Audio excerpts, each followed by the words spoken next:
How's it going, everybody? Welcome to Emerald City Hockey post game live. I hate to say this, RJ, arguably the most disappointing game of the season so far I, for the Kraken. yeah, I don't even know how arguable it really is. Like at least some of the other losses, it felt like they had kind of better moments. They came closer. They lost fun, whatever. I feel like there's not a ton you can really take out of this one to make you feel good. No, and it was a weird game where there was lots of execution problems for the Kraken, just not able to get their stick on the puck, not able to complete passes, not able to get their shot off, not able to do a lot of the basic things that really any team needs to do in order to be able to win a game. And then on the flip side, you have kind of a weird goal right at the beginning that kind of sets an odd tone in this one as it's initially called off. Ottawa challenges, they're able to get the goal back later. The second goal, right? Just one where Brady Kachuk's able to tip it. It then also goes in off Brandon Tanev. It's just like this weird double bounce thing. But the bottom line is, in a similar way to what we saw last game in Toronto, I feel like this game was even worse in the sense that it just feels like the team is not locked in. It's just like they just kind of don't have it. They're not on the same page. They're not in sync with each other. They just don't seem to have that same kind of um, full ice push that they were able to have earlier in the season. And that's a little worrying, right? The Toronto game, kind of explainable. You're missing Vince Dunn, who's still out, obviously. You were also missing Brandon Montour. That's a big deal. You're missing both those guys. This game, Brandon Montour comes back and things look worse. And I think that that's something that we're going to kind of have to talk through over this one here. Right. This is the first time this season where it's really a noticeable step back, right? And it's not just, okay, you're playing against a better opponent. This is the first one that's really hard to just logically explain away. Yeah, yeah. And apologies for this light behind me. I'm in my sister's basement in Michigan, so choices were limited for me. We're going to start here with the super chat from Sean, and I appreciate the super chat, Sean, especially after a game like this. Yeah. Um, I felt a lot of emotions in the 3.5 years with this team. Tonight may be the first time my emotion is, quote, pissed. Gru and all of us deserve better. Can we start talking about GM Ron Francis? And I like seeing this in here, and I know somebody else later kind of mentioned, like, at what point do we start talking? Is this coaching versus personnel? And Sean obviously bringing up Ron Francis here. I do have thoughts about this, and this is something that I feel like we're starting to see now, which is we know the kind of game that the Kraken want to play, RJ, right? They want to play this 200-foot game. They want to, start rushes off in the defensive zone, attack with speed, put the other team on their heels, all of that kind of stuff. I still believe in that as a plan. I think that that's a really good plan. I think it works in today's, NHL. That's what a lot of the good teams in the NHL do is they attack with speed, you attack off the rush, you attack in transition, right? We've talked about it with Vegas for years. We've talked about it with Florida. We've talked about it with all of these top teams in the NHL. Dan coming in and making that the system here in Seattle makes a lot of sense. And I think that it is the right call. I think there needs to maybe be a little bit more work on what happens if you're, that initial attack has failed, you're now in the offensive zone, you're trying to get set up. Who's going to do stuff here? And this is where I do think that some of the personnel questions come in and the composition of the team because I look at this roster, RJ, or I look at situations like tonight, and we obviously have talked many, many times over the years about this team's lack of finishers. And really, you still only have one legit finisher, sniper, whatever you want to call them, in Jared McCann. But I think what's becoming really, really evident is when you're not just attacking with the system off the rush, you just have nobody who is generating or creating offense for you, right? You have games like the Montreal game where you're able to put up 8 goals, but it's because you're taking advantage of mistakes from the other team. You Kraken really didn't generate any of those goals on their own. They were just taking advantage of Montreal playing terrible defense. When you're going to face a team that's not going to just be horrendous on the back end, you need sometimes to create something on your own. And I look at this roster, RJ, and I look at the guys that are supposed to be that, at least on paper, whether it's Berkey, Chandler Stevenson, I mean, really pick any of the centers, Maddie, Shane, right? Like any of them, or some of these wingers, Bjorkstrand. And I go, there's guys in there that I would classify as facilitators, guys that can make the pass to the other guy, guys that can manipulate a defense to give somebody else some time and space.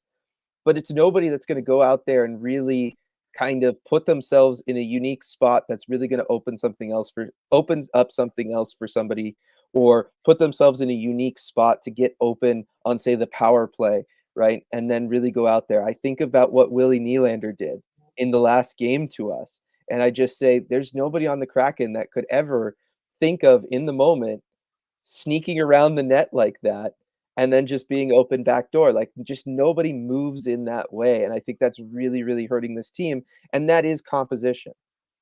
Right, and I think that's the worrying realization about this team, and we haven't really had to, I feel like, confront it that often yet this season, because really, when you look at the coaching and the effort, look, I think the effort could have been better, the execution could have been better in this game, but realistically, this is the first time that we're all seeing this and feeling this out of 12 games. And that's a pretty good record, right? You know, when you have 11 at least good efforts, and you can say, okay, well, the losses have become because you played against better teams, but it shows how small the margin for error is when you look at the team's composition. And just about every expert, every model, everyone, including you and I, have said on talent alone, on paper, this is a borderline playoff team that's going to need a lot of things to go right. And they're going to need to bring that A game most nights, if not all, in order to make the playoffs and to be in the upper part of those middle teams. And so tonight is a good reminder of how small that margin for error is when you have a team that's built like this. And yes, that does come down to the GM, Ron Francis, right? For better or worse, we've talked about it on the podcast. I've talked about it on the Armchair GM streams. This is the team. He's kind of locked in, and there's very little flexibility going forward. And so we're kind of seeing where this team's limitations are right now. Yeah, yeah, and it felt like some of that was going away, right? Like, even though we had gone through that the last bit of that homestand, that last week, and the Kraken only pick up 1 point in those 3 games, but they were playing tough opponents, generally looked pretty good outside of the Carolina game, and it felt like, okay, if you just flip a couple of these results against these better teams, this team looks like it can take care of business against anybody that they're on par with, or worse, or is worse than them. And, playoffs aren't gonna be like, yeah, obviously some things are gonna need to go right, and you're gonna have to make it happen, but it didn't feel unattainable. After these last 2 games, it's starting to feel like last year, where it feels like, no, that's a little bit of a pipe dream, right? Like, that doesn't feel as attainable, because you can't go out there and get shut out by Anton Forsberg. You can't go out there and play this game against an Ottawa team that is basically you, in the sense that they are just a 500 team. They can't get above or below 500. This is supposed to be the kind of game that, yeah, should be close, but you should be able to pull out ahead because you're running the better system. I would argue you've got the better coaching staff. Yeah, maybe you don't have the high end talent of like a Tim Stützle on your team, although Jared McCann is kind of close, right? It just felt like one of those ones where the Kraken were making all of the mistakes. Ottawa doesn't make any, and it was still only a 2-goal game, and the Kraken were making a lot of mistakes. It's just like I said, if nobody can step up and just make a play or create a play, really, then you're really going to struggle, and I start worrying at that point about it becoming a very long season again. Yeah, exactly. And it just every time you drop a game like this, too, it's another one of those games that you do have to flip later on, where you do have to beat one of last year's playoff teams, which is something that, aside from that Nashville game earlier in the season, they haven't really shown they've been able to do. And especially not at home, too. I mean, one worrying thing for me, too, like they haven't beat one of last year's playoff teams at home since February. Like Yeah. they're going to have to kind of show that next level if you're going to drop games like this. Yeah, no, that is something that needs to happen, and really, the Toronto game, and the reason I don't wanna give the Toronto game a pass anymore, like, it was easy the day of because Montour wasn't there. I Mhm. think based on tonight, I don't think we can give it a pass. I think this is just maybe the start of a trend here for them, and the thing that's most concerning about that is that, look, before, and I guess you could lump the Carolina game in too. Before that, you were playing at least entertaining hockey, right? Even if this team wasn't winning, it was like a 1-goal game, and it was a very entertaining game. It was back and forth. It felt like it was anybody's game. Carolina game did not feel that way, the Toronto game did not feel that way, and tonight's game did not feel that way. 3 of your last 4 games have felt like, relatively early on, it was just not gonna happen for you, and that's a worrying trend for me, and that's the first time that we've seen it with this new coaching staff and with this new system, and that is something that I'm really not happy to see. Right, and I'm seeing a lot of that sentiment in chat too. I see like Yeah. Rachel and others just saying at a minimum, I don't want to be bored. At least playing that kind of fun hockey if you're not going to win is, I think, given where the fan base is at, I think even that is really important at the moment. Yeah, no, I think it is as we're still coming out of last season and, there's new fans coming in because of the The increased TV deal. accessibility, right? But for those of us that have kind of been around for a while, this is like a worrying trend, and it's very easy for us to kind of slip back into that negative mentality, I think, when we start seeing it. But yes, we're seeing that L Bell, that was just blah, that didn't even lose fun. B, I literally fell asleep while watching on accident for the entire second period. So how are we feeling about the performance tonight? Guessing not great. Rip. Yeah, I mean, like, right, like this is the start of that where it's just it doesn't feel like those previous games.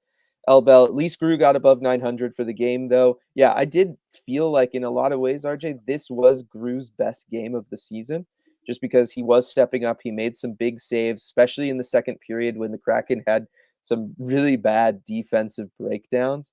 Grew was able to step up, go to the top of his crease, stand tall, make some big saves for them. The 2 goals, like I said, the second one is like a double deflection. That's always going to be hard on anybody. You try to make yourself as big as possible. That's basically all you can do.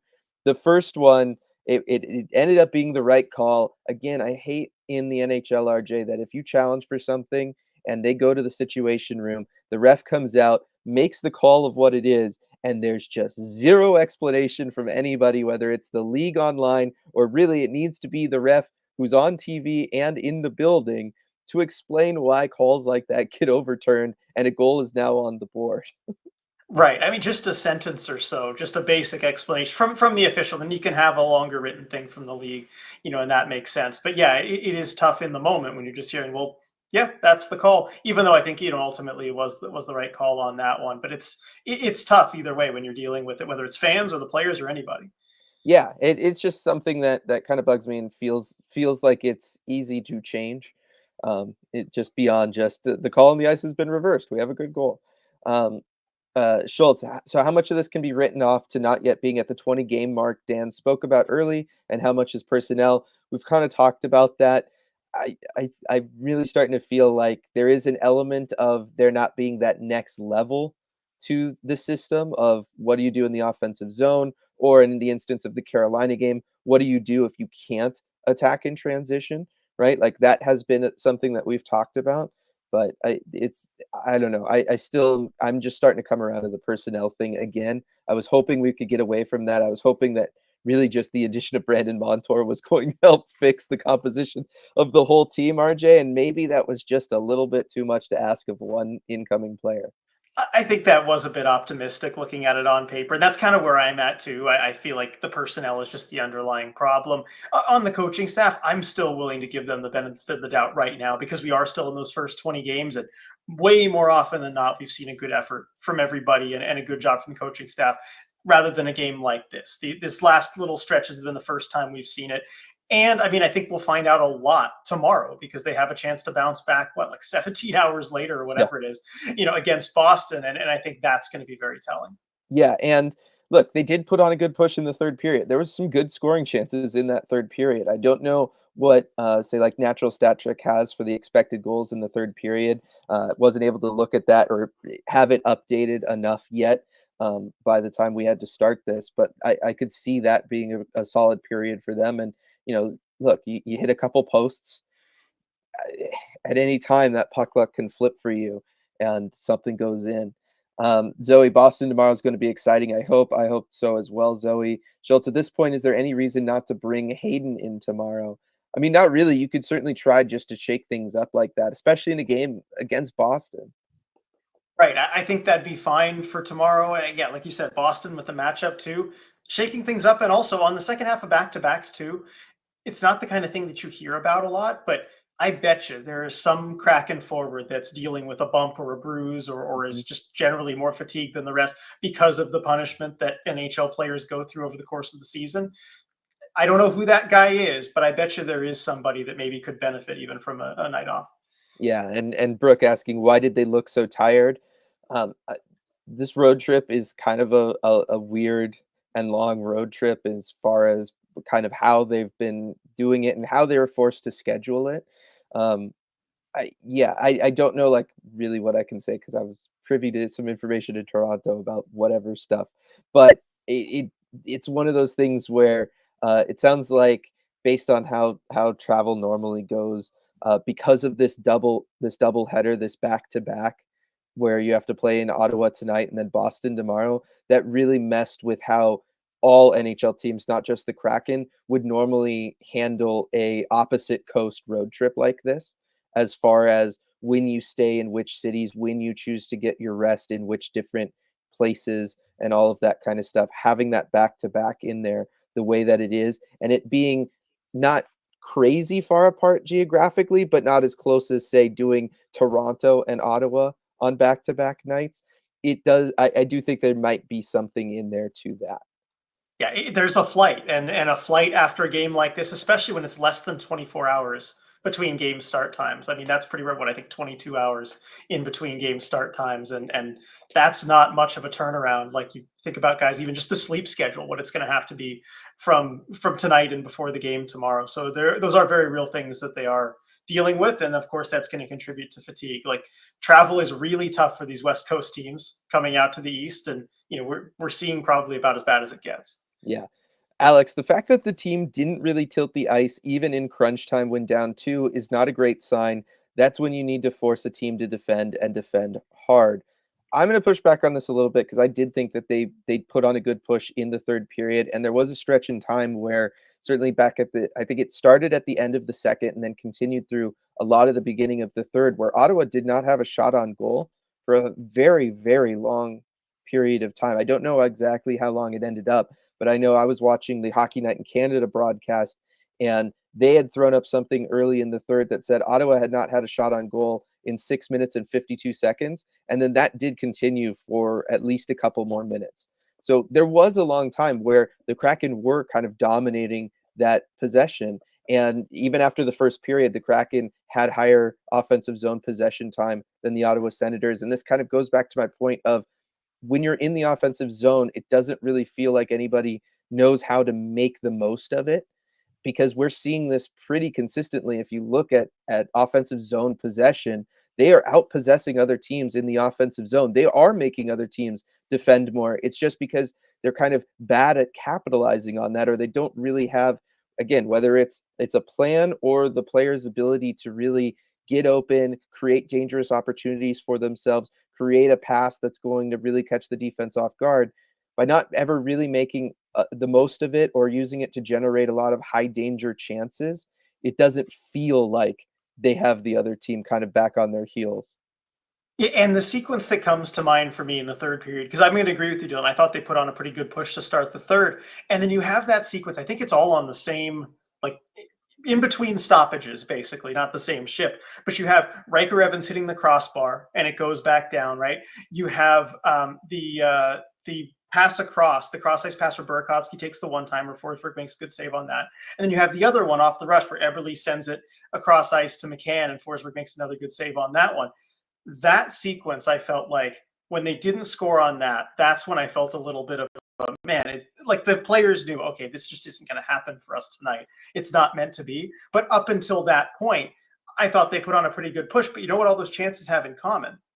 They're all first opportunities. There's no rebounds there. It's one shot from an area that either goes in or it doesn't. And I mean, look, sometimes it's not the player's fault, like on the McCann one. Forsberg gloves it. You can't pull it out of the glove. But still, these are all first opportunities. And at that point, you're at the mercy of the goalie being able to find that puck. Right, and you think back to the beginning of this season, right? How were some of those goals scored? How were some of those early Jordan Eberle goals scored, right? It was them Hack and whack time. hack and whack time, net front, get pucks to the net, let the goalie make the save, but there's a rebound, right? Throw it into his pads, get there for the rebound, out battle the other team, net front, get the greasy goal, just get on the board, right?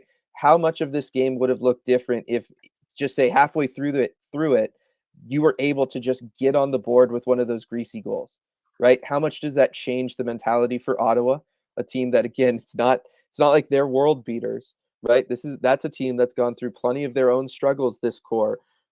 Those are the kinds of things and ways you can put that other team into that position beyond just having offensive zone time. Obviously, that's a great thing, and that is something that you're pushing for, and the coaching staff is going to love to see it. But at the end of the day, you're gonna, if you have games like tonight where you dominate the offensive possession, but you walk away shut out, it doesn't mean anything. Right. And Alex actually kind of following up, I guess more on the same page with us. Yes, agreed. What I'm saying is that they were not making the Sens hold on for dear life, even with all that zone time. That I agree with. Yeah. Yep. Again, yeah. That has been really the thing here. Jeff Dill, this one makes me seriously doubt this team. I think yeah, this kind of last little stretch, like I said, 3 of those last 4 games that they've played have looked different and they've looked worse, and that is something that they're gonna have to work on here. Joshua, what a waste of a good Grew game. It looked like one of his better games, RJ. Would have loved for him to get in here and maybe pick up a win.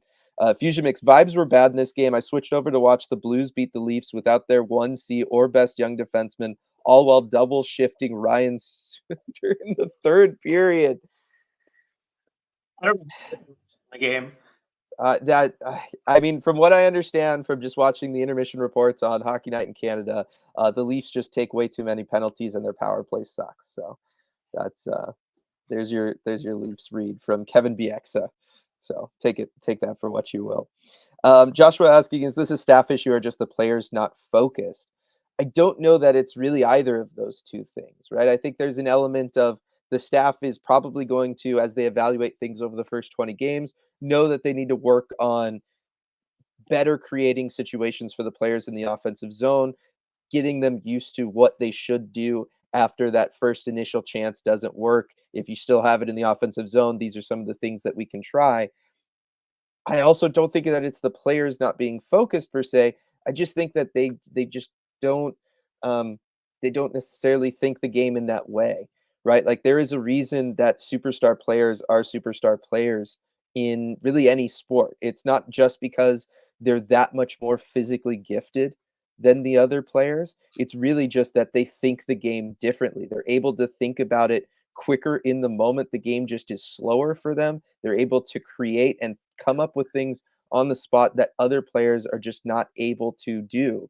And that's what in any sport separates the absolute top tier guys from really everybody else. And I just think that on this team, just because of the way they were constructed and all of that stuff, the way there are a lot of teams around the league, they just don't really have a guy that can do that.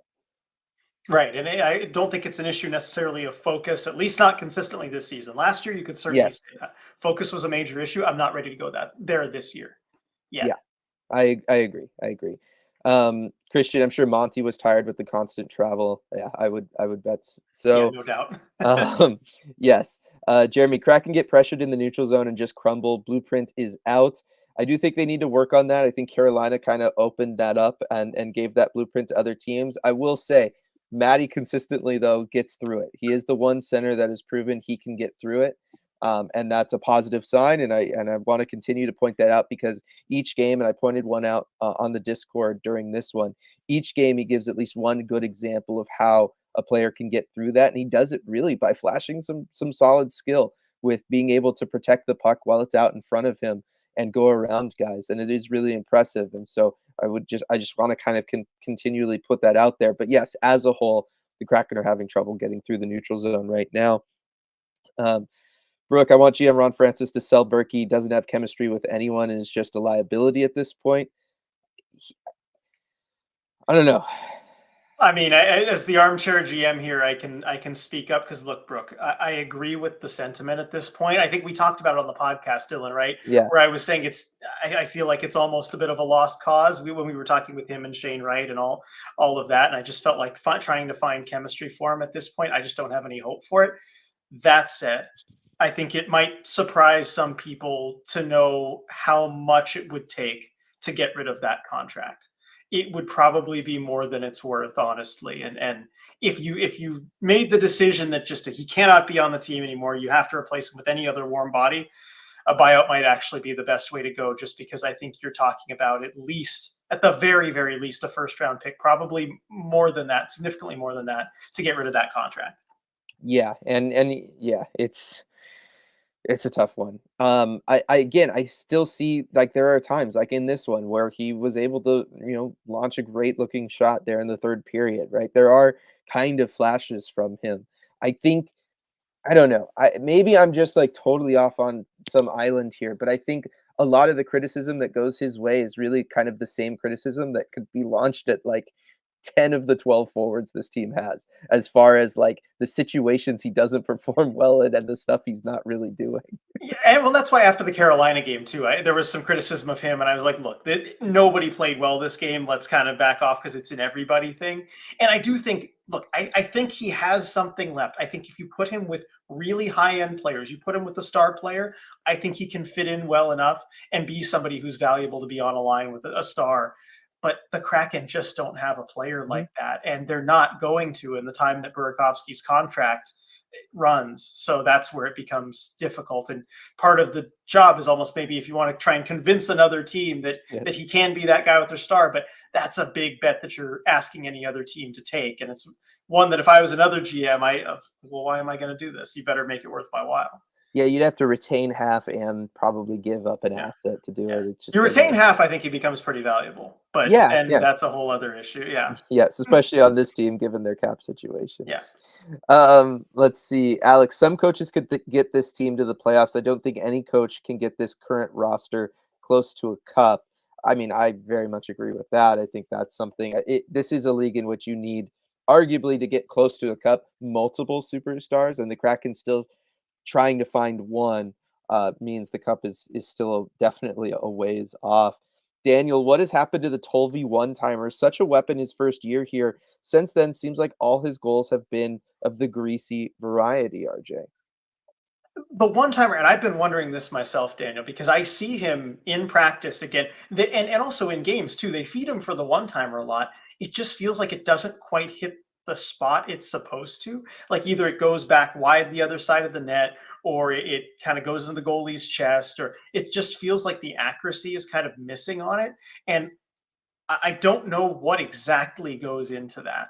And maybe that's something like, I don't know, be an uncomfortable conversation, just like ask him, like, what's wrong with your one timer? But it just, I don't, it's the kind of thing I would love to just have a candid conversation with the player about, because I just feel like he's getting the chances. He's just missing his spots. And it's with a one timer. I mean, by definition, you don't have any time to Yeah. teach or look somewhere. It has to be a feel thing. And I feel like that's just a little bit off. But aren't the chances kind of different? Because like really year one, I think about all the one-timer goals, and they were all power play goals, right? Like they were different. I feel like a lot of his current looks there are more 5-on-5. So yeah, they are a little tougher to kind of have the perfect setup for.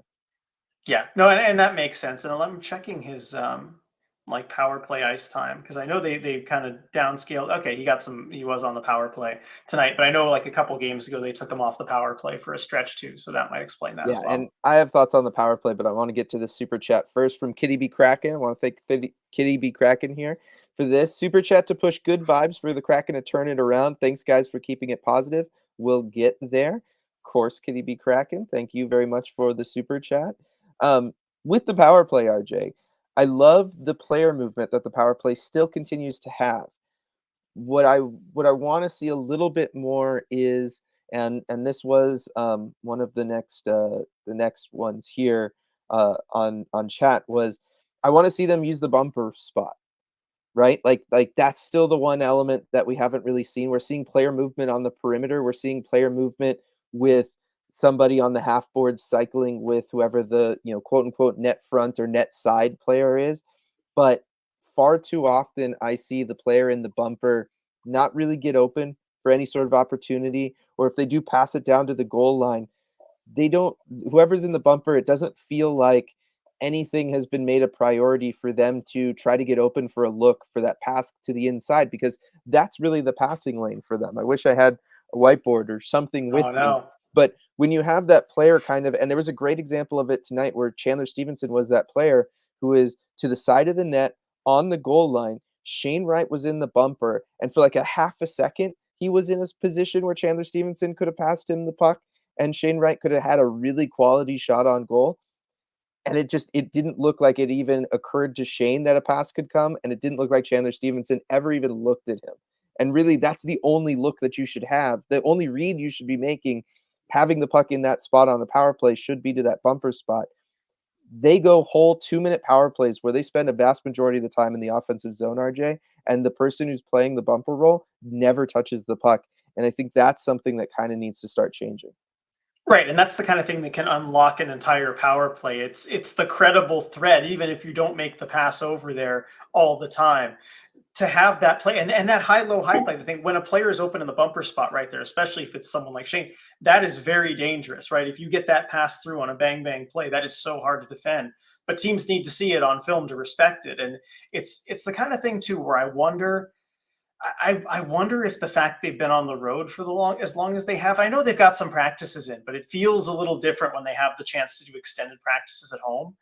I wonder if they're maybe not able to kind of keep that as fresh and work on some of the things, because I've been very impressed with what I've seen at home, the practices that we go to on the power play and what they do. But I don't know if that's the same kind of thing they prioritize or do on the road. Yeah, it's I don't know either. Um, let's see. From Daniel, too early to decide on Francis. Only two of his draft picks are in the NHL and one undrafted guy. And then also from Joshua, wasn't Wright up to be a goal scorer, or did I misunderstand why he was projected to be first overall? We've been talking about Wright. It almost just feels like a attitude thing with him, not in the sense of like normally when you say attitude issues around an athlete where there's like some sort of issue. It just feels like he's just embraced being a fourth line guy rather than going out there and really trying to push and prove himself. That kind of example on the power play, I think, kind of proves that, where he feels like his job is just to kind of body up guys in the inside rather than to make himself available for a shot. And so it's just something he needs to work on. But to Daniel's point, RJ, about being too early to decide on Ron Francis because there's so few draft picks at the NHL level, I would say that is one drafting is one component, but free agency and with Ron Francis, the expansion draft are two big other things that have led to the construction of this roster and that haven't really panned out well. I'll agree with that. And I mean, I could talk for hours about the expansion draft and kind of the whole way that was handled. I won't do that here. And then the other thing you didn't mention, and maybe it's a reason you didn't mention, is because it's been kind of rare, is trades. I Yeah. think trading is another part of being a GM, and it's the kind of thing that may have been a little more necessary than what Francis has done so far, especially when a team can kind of get stagnant as they have or need improvements. And that's just something we haven't seen consistently. So yes, drafting is one component of it, but it's not the whole job. And we did kind of see this with Francis in Carolina, right? Where some of the draft picks really panned out well, but Mhm. when you talk about the timeline, if we get into 3, 4, 5 years, he might not be around to see them. And honestly, like the Kraken, we've talked about this with the Sonics coming, they don't have that kind of time. Right. And even with Carolina, right? At some point you have to make the right moves around the guys you draft. Like you can't just have a team of only the guys you draft. Like you need to be able to fill in the holes around them with additional talent. And like I said, right now it just feels like a lot of that has been a struggle for this team. Um, Sam bringing up Berkeley Catton as far as being a guy for the Kraken that can create offense on his own is just not ready right now. Again, that's where that timeline comes in of who knows really what this roster will look like, say 2 years from now when Berkeley Catton's ready to join it. Right, and that's a big question mark, but he's kind of the last big hope. I mean, if this season goes the way everyone hopes it will, he's kind of that last big top 10 pick where you have a chance of becoming an elite guy. So it is going to be very important that he pans out, but watching him play, he definitely has that potential. I'm Yeah, not good at figuring out player development. I couldn't tell you whether he's going to hit that potential or not right now. I don't think anyone could for sure, but he has that potential at least. yeah, I agree. I agree.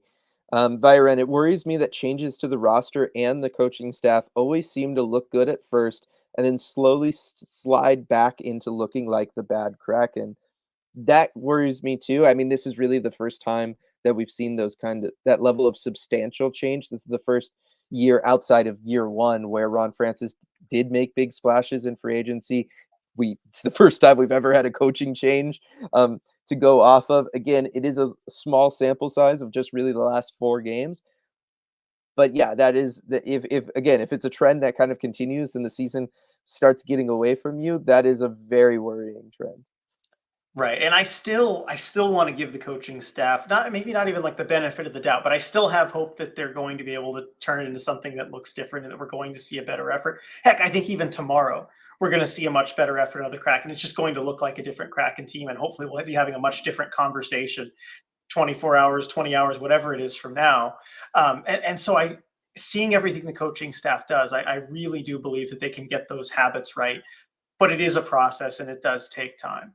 Yes, and I do think that that's something that you and I get the benefit of as far as being able to be around it on a daily basis, being able to see them work with the players, being able to be there and talk to them, and as much as we try to report it or the Kraken put out the little clips from all the different scrums, when you're there and you're hearing the full, um, the full presser from whether it's the coaching staff or it's from the players, and you get to be in the room and you're really seeing their body language and how they're talking about these things, you really do get an appreciation for A, how different this is from last year, and B, how much belief and trust there is in what this coaching staff is doing amongst everybody, and that this coaching staff very much believes in itself, but does believe that it is a process and that it's going to be, there's going to be ups and downs along the way.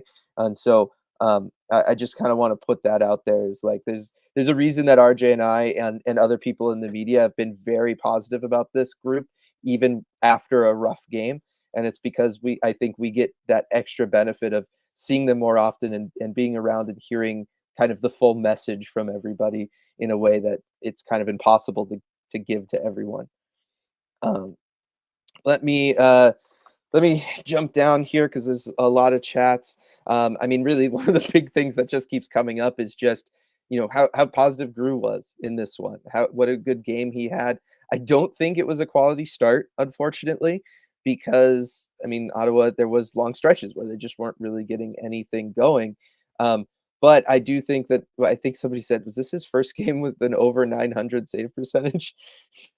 Yeah, it might have been. I It might don't. have been, which is again not great, but hey, it's something.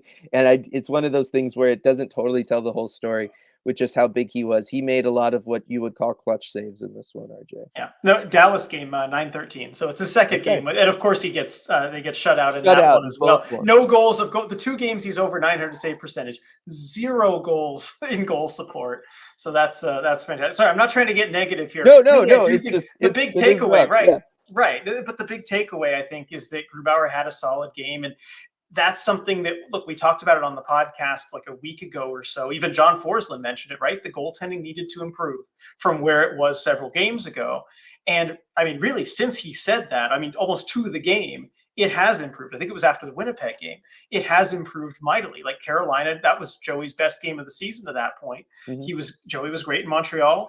I thought he was great in Toronto, stopped everything where he had a yeah, chance to stop it.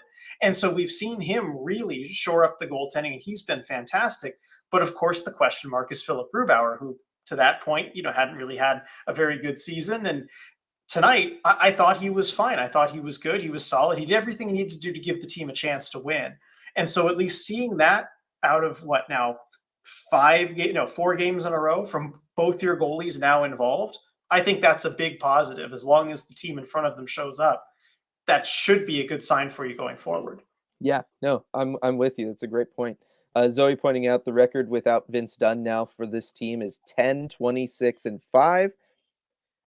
I mean, here's another example of the dangers of the kind of the composition, right? Obviously, Vince Dunn's a great player. Anytime you lose a great player, it's a big deal. It says a lot about the composition of a team if you're only able to get a win a third of the time when you're without one guy in your lineup. Right.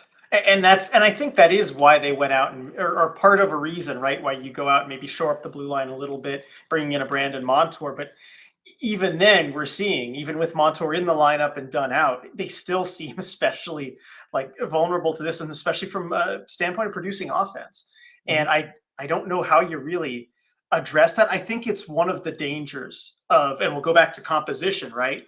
One of the dangers of being so D heavy in the money that you're spending and the resources you're allocating, that if you don't have that star forward and you're relying on so much of your offense to be produced by your offensive defensemen, I think that's harder to recover from not having one than say having a star forward that's out of the lineup and maybe you can adjust a little bit. Yeah, I know, I agree. And then also from Zoe here, who would you scratch to let Hayden or somebody else from the Firebirds play to maybe send a message? And I was thinking about this because we had talked about John Hayden maybe coming in. I think the obvious one would be Ty Cartier, just because like it's kind of the bottom of the roster. We've talked about that before. I do want to bring up something though, and this is just an idea that I think should maybe be explored, but it is a little radical. And then I'll go down to the bottom of chat because I think people might have a response to this. But I want to hear your thoughts on it, RJ. What about the idea of at some point here maybe sending Shane Wright down to the Firebirds, bring up like a Ben Myers to be your fourth line center, put Shane in that top line role with the Firebirds, get him back to that confidence of playing a more offensive first style game instead of playing that kind of grinded out team style game. Again, it's not because he's playing poorly, it's just to try to change his mentality out there on the ice. Is that me reaching too far? Is that too many like warning signs, and the storyline is just going to be kind of effed from the beginning because it's, oh my gosh, Shane Wright's going back down, he's not ready yet or something. In a quick answer, yes, I think that's the case, and which is why I wouldn't do it. I would say this: you better know exactly where he is at mentally, to a level that you and I cannot possibly know. This would have to be a decision, right? That's where all parties, I'm talking Francis Bilesma and of course Shane himself, have to be on board with this and think this is what's best. I don't know that it is risky as all heck Yeah, I to know, do I know. that mentally to your to your hopefully future star player. I wouldn't do it, but and yeah, I mean, I see some people in support of it, Sean in support of it fully, and Viren at some, but Viren saying at some point Shane actually needs to do it in the NHL. I think he has to kind of figure it out in the NHL. Yeah. I don't Okay. see.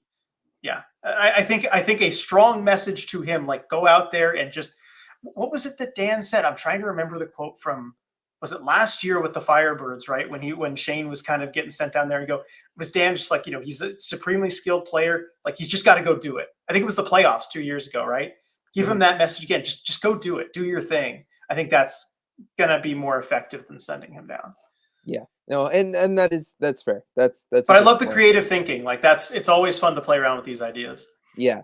From Terrible Lotus, didn't Allison Lucan say right at the end that the expected Kraken goals based on quality for the entire game was 1? I don't know how she phrased it exactly. I wasn't watching that broadcast. I can say I just checked Natural Stat Trick. It was 1 for the Kraken in this game, which again kind of goes to highlight you can have all the zone time you want. If you're not taking dangerous chances, you're not going to score. You're not going to score enough.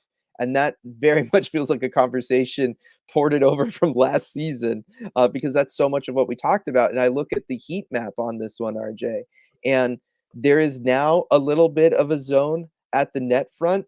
But when I checked about 5 minutes into the third period, the Kraken had literally nothing at the net front. Everything was at the faceoff dots or in what would be considered the high slot. And I think that again, you look back at the games you were able to win earlier on in this season, or the games that were even just close against good teams.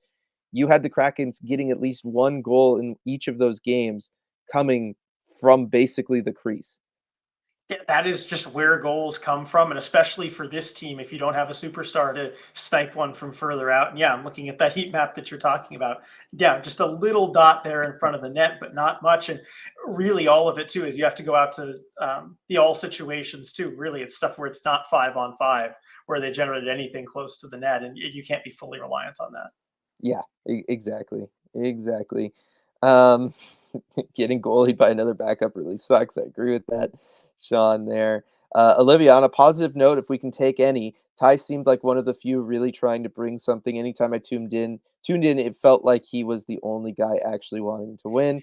That's why I always hate when we talk about like bringing in a John Hayden, who I am excited to see and do want to see come in. The fact that it just feels like the Ty Cartier spot is like the only spot that can be removed because he's a guy who's in and out of the top 10 in the NHL in hits. He plays with a lot of energy. He can finish from time to time. He does make it tough to take him out of the lineup. He does, and I mean that's why I'm trying to look elsewhere and see. I mean, you know, maybe you'd push back on this, but maybe even a Berkey. Mhm. Like No, I I might mean, even just yeah. Go ahead. yeah, no, like I said, I think it's one of those things where I think a lot of the stuff that are valid criticisms of Berkey are really valid criticisms of most guys in this lineup, and including his line mates in really both of them in both um, uh, Chandler Stevenson and Jaden Schwartz. Like Jaden Schwartz is basically on the exact same contract, produces less, generates less scoring chances, shoots the puck less. Um, I think you could make the same argument basically there. I think there's a lot of guys that you could, if you're going to go further up the lineup, there's a lot of guys I think you could target that would all you could justify all of them. Yeah, or possibly even like a Tolvanen too, because I was looking at that line. They went Burakovsky, Stevenson, Schwartz for a bit in the game, and they had actually 90% expected goal share. Burakovsky, Stevenson, Tolvanen. So when Tolvanen was there, 3.9% of shot quality for that line as well. So maybe Tolvanen would be one too, where it's easier of like from a bottom six perspective to take him out of there. I don't know. Yeah, yeah, it would be interesting to see kind of where they go with that. I really think we could see it though tomorrow, and I I guess I wouldn't want to see Carche too, because I would like to see if they want to make a change. If you're going to put Hayden in anyway, I right, think it has to be with the intent of we're going to have that. What did Hackstall bring that up last? The lunch pail mentality, right? yes, You bring your hard hat, you bring your lunch pail, and we are going to work. And we may not be the more talented team, but we are going to outwork them. And taking a Tolvanen or a Burakovsky out, yeah, you're playing less of a skill game, but I want it to be intentional if you're going to do that and put a John Hayden in. yeah. So there's a couple comments here, both talking about dump and chase, and so I want to talk about that. First one from Terrible Lotus. I haven't been watching hockey long and only really see big picture stuff, but relying so much on dump and chase seems ineffective. They dump it in and almost always seem to lose it. And then this one from Christian. I've only caught a few Firebirds games over the years. How does the play style compare? I don't imagine or remember there being so much dumping and chasing. So to kind of talk about it, one, I do have a theory that, and this is actually coming from Pokemon games, which is that I'm spacing on what it's called, but Where are you going with this? when you only ever notice the times that something negatively affects you rather than all the times that it goes right. Right? And so there's like critical hits in Pokemon, and it always seems like the other side gets the critical hit, and you never get that lucky critical hit. When in reality, it's the same odds every time. And I feel like dump and chase, when we notice them lose control of the puck off the dump and chase, it stings so much more than when they dump it into the zone, they go in on the forecheck, and then they start the cycle because that's just what's supposed to happen, that it doesn't give us an emotional response. Right? So I will say that I do believe with the dump and chase, there is that effect in play so that we only notice the times it goes wrong. We never really actually pay attention to the vast majority of the time when it does go right. I will say this, there was less dump and chase with the Firebirds. You are not wrong, Christian. That is a product of this being the NHL versus that being the AHL. I have talked in the past, and I really brought it up a lot during training camp this year, the difference between all the different levels of defensemen that you could see at training camp, where you had CHL level defensemen being super passive, AHL guys having really good positioning but not playing aggressively, and then the NHL defensemen playing super aggressive, stepping up into forwards as they try to enter the zone, utilizing their stick on puck to try to push the puck away.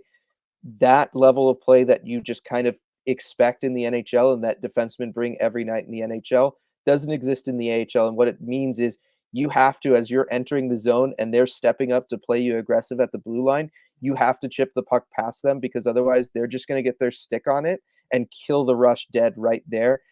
Could push it back into the neutral zone. Now the puck's going the other way. They've got momentum. You don't. The A lot of times the best way to enter the zone, if you're coming in against an aggressive defenseman, which you're going to be doing in the NHL frequently, is just to chip it past them, keep the puck moving in a positive direction, and take your chances with them having to transition from skating backwards to forwards. And you're going to have the first line in on superior body positioning most of the time. Bounces happen, weird things happen. You might just have a guy that's just way too small coming in on a bigger guy, the way Matthew Tkachuk came in on Will Borgen, right? Matthew Tkachuk tried this against Will Borgen. Will Borgen stood in the first period. Will Borgen stood strong at the blue line. Brady Tkachuk, excuse me, not Matthew. Brady Tkachuk had to chip it in past him, went to go collect it, and Will Borgen just knocked him down because he was just so much bigger. They just both went in for the puck along the boards, and Will Borgen won the battle easy. You're always going to have some moments like that, but for the most part, just because of how aggressive NHL defenders play the blue line as you're trying to enter that zone, you do have to just chip it past them and then go get it. Yeah, I mean, that's a good explanation. I was going to give a much worse version of what you said, and I've been the next one to talk. So that makes a lot of sense. And also, I see Christian, other just confirmation bias. Yes, As confirmation bias is it. Thank you. I knew there was a yes, thing. Thank you, thank you, thank you. That is absolutely what it is. But I very much feel like that's what we get with the dump and chase. yeah, agreed. I have nothing to add to that. That was a good answer. I was gonna say the spot feels mostly forgotten, useless for them, and the fact that Shane has been stuck there on the power play feels like a big misuse of his abilities. It's so weird because again, Shane's favorite spot to be is in the slot, RJ, and I mean, that's that's where where the he bumper should plays. be. It is where he Yeah, should be. It's you just just that have to they use it. don't use it. Yeah. The other thing I will say, just to go back one to Christian about how the style compares between the Firebirds and here, beyond the dump and chase, is it did feel like those Firebirds teams, RJ, particularly last year's team, was a lot better about getting to the net, putting multiple bodies at to the net. And if you look even at this year's Firebirds team, that has more faults as expected. One of the things that you do notice is there's been lots of times I think of like Edward Chalet and what he was doing in those early games of the season, going to the net, right? Just like they were just down low in the zone. Like, and that is something that, it's obviously part of what both teams want to be running. We've talked in the past about how Coach Laxdal at the AHL level wants to run the same systems that Dan's running at the NHL level. That means that's part of it. And I feel like it's just in these last couple of games, the Kraken have just gotten away from it. Yeah, no, I agree with that, and it's the kind of thing that I mean, usually you want some time to kind of get everyone back on the same page, but they don't have the time really before tomorrow. It just has to be that message. Yes, yes.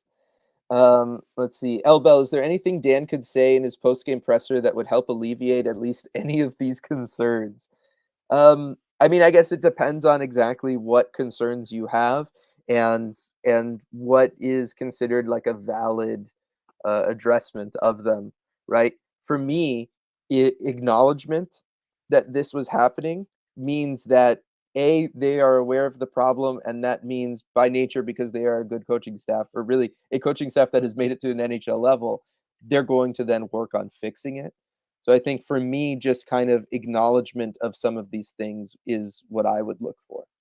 Yeah, same here. That's all you want is acknowledgement. You don't want to hear from him or the coaching staff. No, I thought we played really well. This is, we just didn't get the bounces. That shows they're kind of out of touch, but I don't think that's at all what we're going to hear from Dan. Right. And I think we are starting to see that shift, right? We've talked about in the past, felt like Dan was coming into those post-game pressers, even after losses, team was down, he was still up. That Carolina game was different, and Toronto was different. I don't think I've felt Dan feel so I don't want to say pissed off. He wasn't quite there, but obviously agitated as after that Toronto game. But I'm guessing whatever scrum existed tonight in Ottawa probably surpasses even that that Toronto one from a couple days ago. Yeah, I'm gonna have to go back and take a look at it once it's dropped where we can see it because it'll be interesting to see kind of how he reacts to this one. Yeah, but I think that acknowledgement is there, and that the kind of grace period for the guys is starting to go away. Yeah, So definitely. And then there's something I wanted to address here further on chat, just because I see a question I think would be a great opportunity to just do a little quick yeah, kind of educational type of thing. The question from Joshua here about because there was talk about as Sean says he would buy out Schwartz this offseason and talk about that, but Joshua asked just how does buying out a contract work and does that affect the salary cap negatively oh in yeah, any go for it. way? Yeah, so if I could have the floor here. So buying out a contract in simple terms, basically, you buy out the contract so the player no longer plays for you. That part is simple enough. And you pay depending on the player's age. If they are, I mean, in Schwartz's case, he's over 26, so it would be 2/3 of the remaining contract value, and it's over double the years that are being bought out. So in Schwartz's case, the soonest they could buy him out would be this off season because there's a buyout window that opens and it's you can't buy out a player during the season. So if they bought him out this coming off season, he would have 1 year left on that contract at 5.5 million, and that is if they didn't buy him out. If they do buy him out, you get 2/3 of that total amount. So I believe that would be 4 million, and it's split over double the amount of years. So that would be 2 years instead of one. And there's a formula for how it allocates, but basically the Kraken would face a cap hit of 2.5 million next year instead of the 5.5 that they would get by keeping him, plus 1.5 the next year over instead of the zero that they would have if the contract just expired. So that's how that works. If a player is under 26, that it's only 1/3. So that's why you'll sometimes see younger players get bought out while that contract is still at the 1/3 that they have to pay him. So it does negatively affect the cap. You do have what is called dead money from a buyout. So it's money that you're spending on the cap that is going to nobody essentially. So the player doesn't play. You pay them not to play it for you essentially. So that's basically how a buyout works. Now I do go into a lot more detail about that stuff in the Armchair GM stream. I do one of those every month on the Patreon where we have an hour, sometimes it's up almost 2 hours, that we can go in and do a deep dive and talk about all these concepts. So in much more detail than I can get to on here. Yes, yes, and they're a lot of fun. They're information heavy. You learn a lot, but they are a lot of fun, and Yeah, I we have like fun. We do some fun, crazy things too. You know, if you want me to try and go get McDavid, we'll go and try and get McDavid, as unrealistic as it is. Yes, exactly. Jason, Dan's face after the too many men on the ice penalty felt like it was probably Dan's expression for being as frustrated as he can get while still holding back. And that one was brutal, RJ, right? You take a too many men penalty while just going on the power play. It's one of It's a those that killer. it's an absolute killer, and it just kind of showed that, the guy's headspace tonight was just like I said at the very beginning, right? They just weren't locked in. Yeah, that was it was so indicative of everything that was happening in that game and in that time too. And yes, on the bench, Dan, he can't lose it right there, as I'm sure internally maybe he was, because you have to keep a cool head. But that's one that just kills all momentum in a situation where you have a real chance to get back in the game. And especially, I think it was late in the second period too, right? Yeah. We knew that push was coming from the Kraken. It's a big problem when you have penalties like that, and it's one of those so many moments tonight where it's just like they clearly do not have it. Yeah.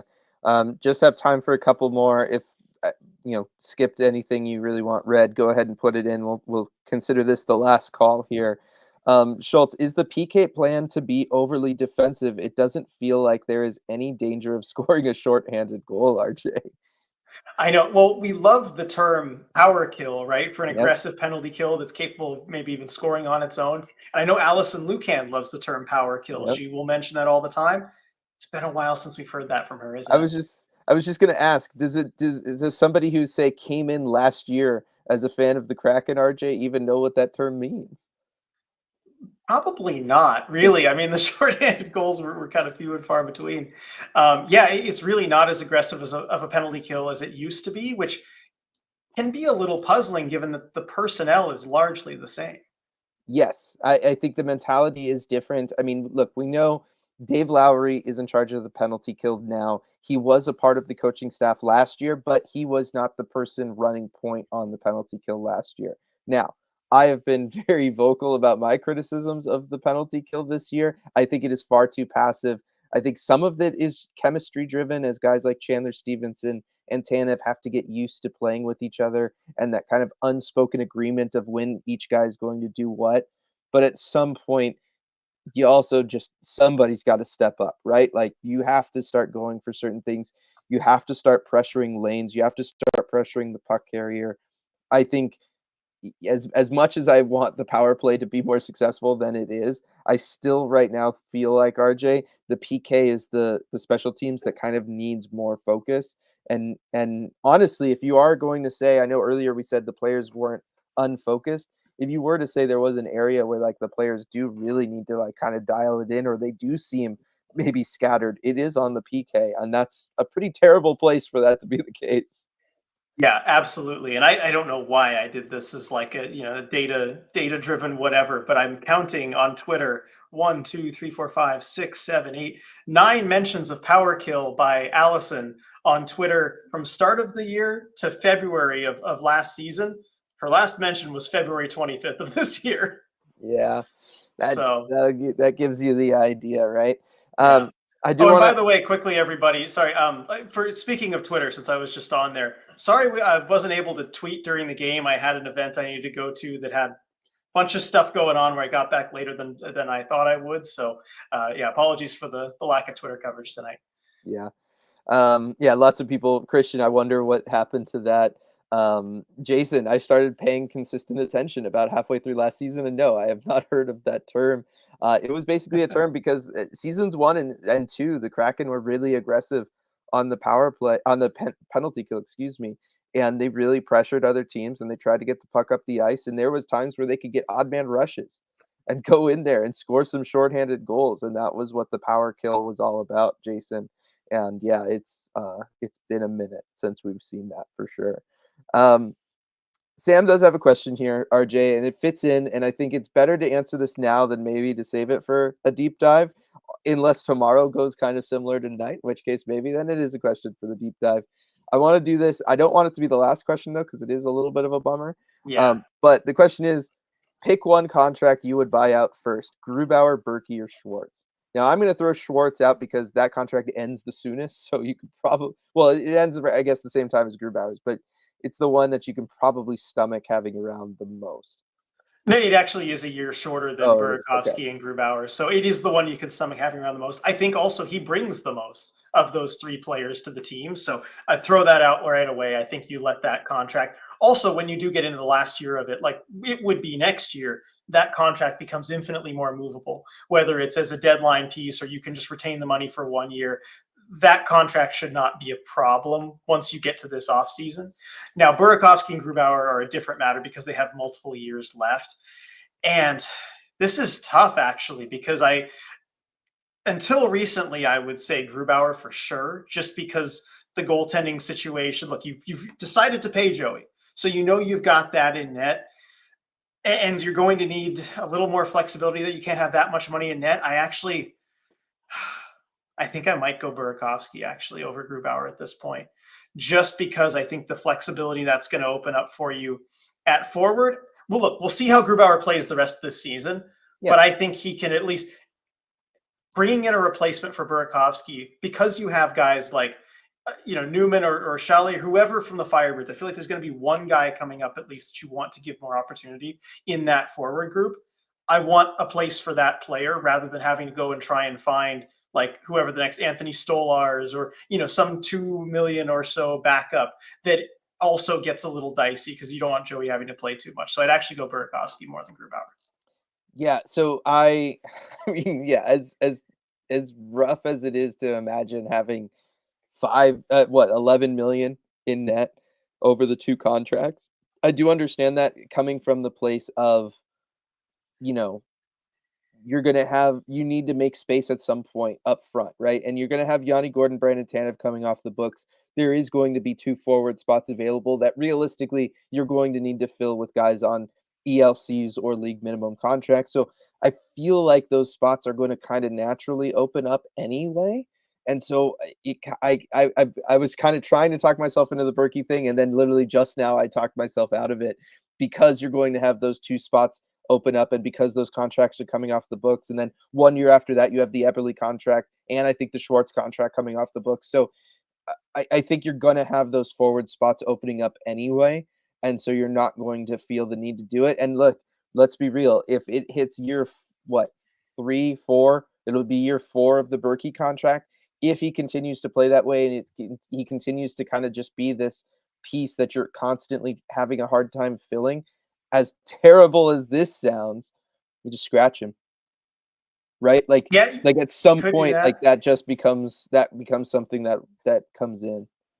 Or bury the contract, that's another option potentially in Right. saving you. And then Sean asking that you can buy out more than one You can. player, right? Yes, you can. But I believe the assignment was Sam said pick one, so that's Yeah. why I picked That just is one. what we did. So it'll be interesting. As for tomorrow, though, RJ, we do get Joey back in Boston. We get Matty Beniers back in Boston, and in the past, that has always meant good things. Yes, it has. And any game against the Bruins has meant, whether it's in Boston or in Seattle, has been a really exciting hockey game. Yeah. And, win or lose, it's been fun. And I think that's something we could all use right now after tonight's game. And you know what? We won't have to wait that long for it. Like 17 hours or so from now, we'll get to tune in at 2 p.m. By the way, nobody miss it. Odd 2 p.m. start time. So be ready on that. There's the 2 p.m. thing, and there's the daylight savings thing kicking in, right? Oh, Isn't is that that, tomorrow? is it? I have Or is not been that paying attention Sunday at is all. that to Sunday to Monday? I No, it think wouldn't it's be because that's tomorrow. like a work day. No, no, no. Yeah. It would be over the weekend. So there's that Okay. component to it as well. But it's the Fall good back. one. It's the good one for the We gain an people. hour, right? Yes, it's the one. Yeah, it's fall back. Daylight savings starts tomorrow. It's the one that's good for people like you who like to sleep, RJ. Bad for people like me that like sunshine. Yeah, well, no, I'm not happy about the lack of sunshine. That's for sure. But the sleep is nice. I'll always take an extra hour of sleep. Yes, yes. So just know that that's going to affect the time. It's going to be kind of weird and interesting. I'm kind of happy to get an early game here on the road trip. Been in the Eastern time zone for all these East Coast games. Normally, it's nice to be back there on the West Coast, get all the 4 p.m. starts. Instead, I'm sitting here 10 minutes to 11 o'clock and ready to go to bed. So it'd be kind of nice to have a game start at 5 for me. That does sound nice. Again, I don't know how sports fans on the East Coast do it, especially with the football, all that stuff. Well, Like I'm going to it's crazy. experience that tomorrow for the That's first right. Have time. fun with that. Wait till 1 o'clock for football to start. It only works because I really only have one day here tomorrow to spend with my sister and for her to show me around town and all of that kind of stuff. Won't So, be like, watching much football. I'm not gonna be watching football anyway, so we can kinda get most of that out of the way in the morning anyway. But it is tough, and yes, having to wait around until 7 o'clock for any hockey to start has been brutal, right? You go out to a sports bar at, like, 5:30 for happy hour, and there's just nothing to watch, and you're just like, "What's the Yeah. point of this?" I don't understand it. West Coast totally has it figured out. East Coast, I don't get what's going on. Absolutely. And you know what? Visiting family can be a solution. And maybe that's the same for Angela here. Angela's going to her mom's to Mhm. see this one, undefeated in game seen so far. So surely that won't fail us. Yep, there we go. There we go. All right, as Alex, Eastern time zone represent. It's the wrong time zone, and you know it, Alex. Yep.